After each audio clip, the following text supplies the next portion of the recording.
गुस्ल किए बगैर कुछ भी करना ये गुनाह है। गुस्ल किए बगैर खाना पीना सोना ये गुनाह है। और गुस्ल जब मर्द और औरत पर फर्ज हो जाए तो फौरन गुस्ल करना जरूरी है, उसको लेट नहीं कर सकते।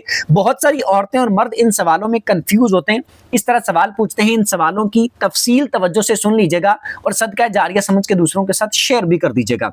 ये बात याद रखें, जब गुस्ल फर्ज हुआ मर्द पर या औरत पर तो गुस्ल करना जरूरी तो हो गया, फर्ज तो है कि अब गुस्ल करना है, लेकिन फौरन उसी वक्त, फौरन 1 मिनट के अंदर, 5 मिनट के अंदर, 10 मिनट के अंदर करना जरूरी है, ऐसा नहीं है।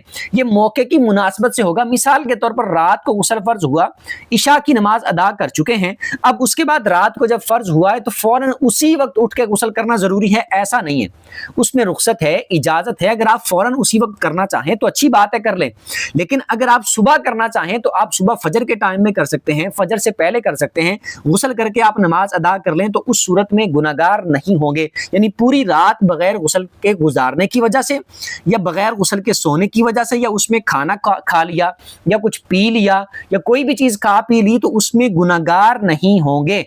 इसके अलावा बाकी टाइमों में सेम इसी तरीके से है कि उसमें नमाज आपकी कज़ा नहीं होनी चाहिए। तो अगर कोई आधा घंटा, 1 घंटा, 2 घंटे ताखीर हो गई तो गुनाहगार नहीं होंगे। बाकी ज्यादा बेहतर, ज्यादा अच्छा और अफजल मुस्तहब यही है कि जितनी जल्दी हो सके, जब गुस्ल फर्ज हुआ है तो जितनी जल्दी हो सके गुस्ल कर लिया जाए। बाकी ये कहना कि गुस्ल के बगैर कुछ भी करना, यानी कुछ भी करेंगे तो हराम है, कुछ भी करेंगे तो गुनाह है, ऐसा नहीं है। गुस्ल फर्ज है तो नमाज अदा नहीं कर सकते, कुरान को टच नहीं कर सकते, कुरान की तिलावत नहीं कर सकते, इसी तरह मस्जिद में दाखिल नहीं हो सकते। लेकिन उनके अलावा दीगर जैसे सोना, खाना पीना, घर के काम करना या कोई तस्बीह पढ़ना या दुरूद पाक पढ़ना, ये सारे काम जायज हैं, कर सकते हैं।